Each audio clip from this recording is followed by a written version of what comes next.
আমার হাতে একটা ফল দেখছেন, এটা আসলে একটি ফল, কিন্তু এই ফল নবীন প্রজন্ম যারা আছে তারা হয়তো অনেকেই জানে না। আমরা একটু জানার চেষ্টা করছি। বাবু শোনা, এটা কি ফল দেখো তো? বেত ফল। কখন জানলে তুমি?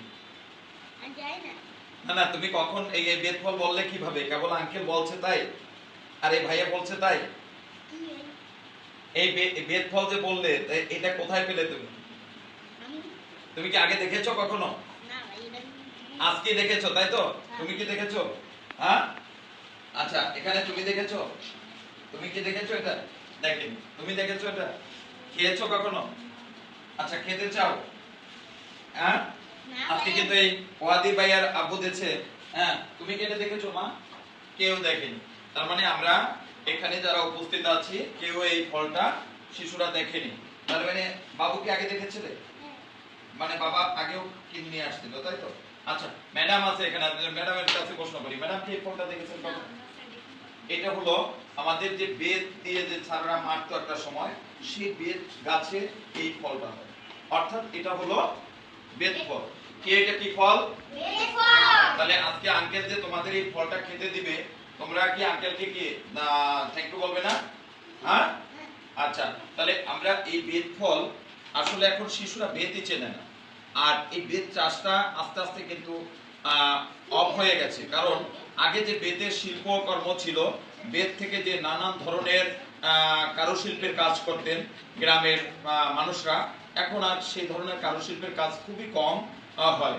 তবে যারা একেবারে ওর উপরে নির্ভরশীল, তাই সেই সব পরিবার ছাড়া কিন্তু এখন ব্যবসায়িক প্রসেসিং অনুযায়ী বেতের চাহিদাটা কমে গেছে। কারণ এখন বের হয়েছে আমাদের আরএফএল বা বিভিন্ন যে এই প্লাস্টিক কোম্পানিগুলো, যেগুলো সব ধরনের বিষয় তারা মার্কেটজাত করার জন্য এই ধরনের শিল্পকর্ম হারিয়ে গেছে।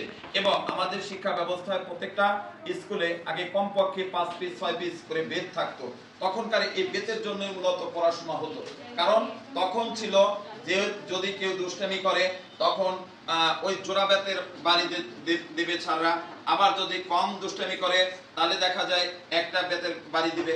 অর্থাৎ কেউ কোনোভাবে শিক্ষার্থী একজন আরেকজনের সঙ্গে যখন মারামারি করবে তখনই জোড়া বেতের উপস্থিতিটা হতো ক্লাসে।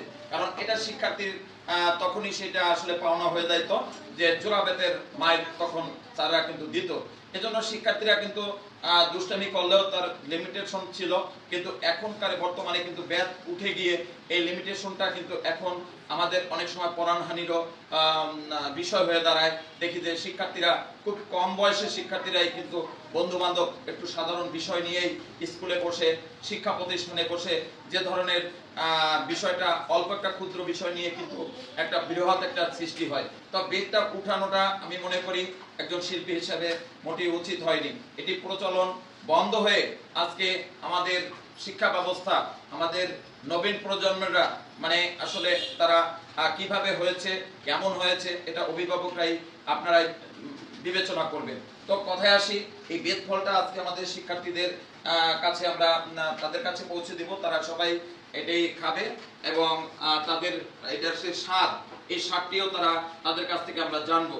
তো আমরা এই বেদ থেকে শুধু শিক্ষা ব্যবস্থার জন্য যে শাসন করার জন্য তা নয়, বেদ থেকে বিভিন্ন রকমের কারুশিল্পের কাজ হতো, যা প্রত্যেকটা পরিবারে দৈনন্দিন বিভিন্ন কাজে আমরা ব্যবহার করত। তাই আমরা এই বেদ শিল্পটা, বেতের যে চাষ, সেই জায়গাটা থেকে মানুষের আগ্রহ কমে গেছে। তার জন্য এই গ্রামগাঁয়ে অঞ্চলেও কিন্তু এখন আর বেত ফল তেমন একটা পাওয়া যায় না। খুব অদূর ভবিষ্যৎ যাদের একদম বনাদি বাড়ি রয়েছে, অর্থাৎ বিশাল বড় বাড়ি রয়েছে, তাদের বাড়ি হয়তো কোনো একটা কর্নারে থাকতে পারে। কিন্তু আমি নিজে দেখেছি হয়তো 10 থেকে 15 বছরে আমার সামনে এই বেত ফল পড়েনি। তো আমি আজকে এখন শিশুদের হাতে, সবাই হাতে তুলে দিচ্ছি। আমরা আমাদের শিশুরা খাবে এবং তারা বলবে যে এটি কেমন লাগছে। একটা খাও আর বাড়ি নিয়ে যাবা, ঠিক আছে? কে কে কিন্তু দ্রুত বলবে বলে কিন্তু আঙ্কেলকে ধন্যবাদ দিবে। হ্যাঁ, থ্যাংক ইউ বলবে যে আঙ্কেল অনেক অনেক ধন্যবাদ। এই নাও, কে দেখো, কে কিন্তু বলবে যে কেমন টেস্ট, কেমন, এটা অবশ্যই জানাবে। উপরে খোসাটা ফেলে দিতে হবে, উপরে খোসাটা ফেলে দিয়ে তারপরে কিন্তু খেতে হয়। নাও ম্যাডাম আপনি খেয়ে দেখুন। তো তুমি পেয়েছো বাবা? হ্যাঁ খুব সুন্দর, তুমি পেয়েছো। আমরা কি সবাই পেয়েছি? হ্যাঁ কথা বলো, সবাই পেয়েছি? হ্যাঁ দ্রুত খেতে হবে, এক পিস খেতে হবে, খেয়ে কিন্তু বলতে হবে এটি সম্প্রীতির মানে আপনি নেন, নিয়ে সম্প্রীতির দেন। তো আমি নিজেই খেলাম বহুদিন পরে, কেমন লাগছে দ্রুত বলেন, দ্রুত বলেন। হ্যাঁ হয়ে গেছে, হয়ে গেছে। দিছি, ছেড়ে দিছি ভাই।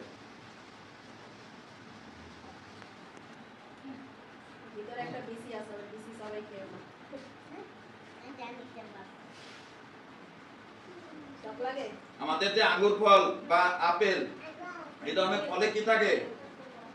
কেমিক্যাল থাকে, যাতে না শুকিয়ে যায়, বিভিন্ন রকমের ক্ষতিকারক ফলের ভিতরে থেকে থাকে। কিন্তু এই আজকে যে ফলটা আমরা খেলাম, এই ফলটা কিন্তু কোনো প্রকারে কোনো কেমিক্যাল নাই। আছে? কেমন লাগছে টেস্টটা? কথা বলো আঙ্কেলকে, আঙ্কেলকে থ্যাংক ইউ দাও। কেমন লাগছে বল? ভালো? আচ্ছা আচ্ছা ঠিক আছে, তা ভালো থাকবেন সবাই। আমরা বিভিন্ন কথা বললাম, আসলে শিশুদের আমরা আমাদের দেশে দেশীয় ফল বা দেশীয় গাছগাছালি, মাছ, মানে প্রকৃতির পরিবেশে আমাদের যা কিছু আমরা দেখতে পাই, উক্ত বিষয়গুলি আমাদের শিশুদের সঙ্গে পরিচয় করে দেওয়া প্রত্যেক অভিভাবকের উচিত, প্রত্যেক শিক্ষকের উচিত। তবেই কিন্তু আমাদের শিক্ষার্থীরা এই দেশ সম্পর্কে তাদের অনেক কিছু জানবে, দেশের প্রতি ভালোবাসা বাড়বে এবং একজন দেশপ্রেমিক হবে, এমনটা আশাবাদ ব্যক্ত করে আমার এই ভিডিওটি তুলে ধরার চেষ্টা করলাম। সবাই ভালো থাকুন, সকলকে নমস্কার।